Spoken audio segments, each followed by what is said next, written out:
Hello guys, what's up? Good day. Welcome back sa channel. So, this is the update dito sa restoration build ng rig natin. Unfortunately, yung previous motherboard is ayaw na talagang gumana. So, I ended up na bumili na lang ng kapalit. Ang gamit ko is hindi siya brand new, second hand siya galing sa kaibigan ko. Fair price kasi may 8 gig na RAM, processor at saka board. Mini ATX ng BioStar, and the processor is G4560 Intel Pentium, and then yung RAM niya is 8 gig. Okay, so let's unbox yung fan, RGB fan na dumating. So isa siyang parang kit na may tatlong fan tsaka may controller.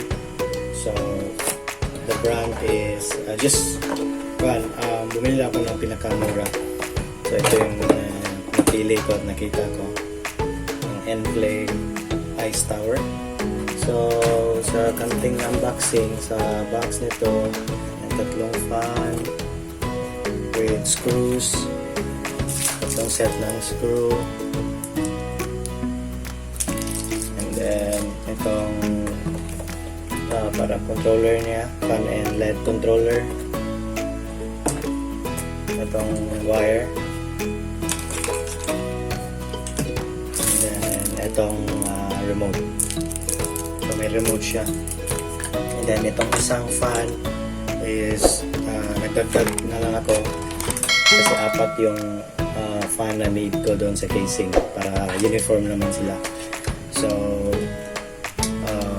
set up na lang natin, and then install na lang natin to sila doon sa box kasi may isa ding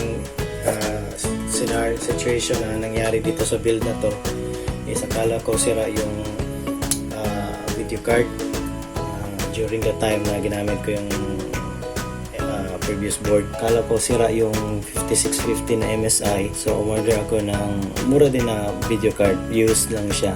Yung nakita ko is palit naman pa. All the way na yun, pakita ko rin din sa inyo yun. And then bumili na ako ng bagong memory card na 8 gig, and then bumili din ako ng parang sleeve or case ng memory para meron din siyang RGB light. So update ko na lang kayo dito sa idadagdag natin. I-install muna natin yung RGB fan with controller. Okay, so tanggalin lang natin yung old fans.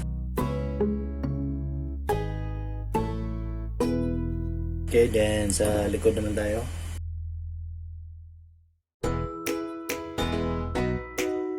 Okay, so nabaklas na yung old fans. Install natin yung binili nating RGB fans.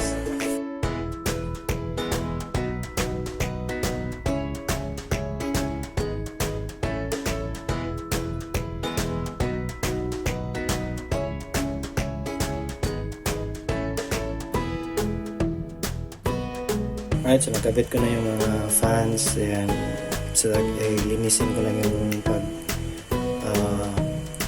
ayos ng mga wire, and then tapos na tayo. So next would be either yung motherboard or yung mga ibang yung isang BGA card. So stay tuned lang guys.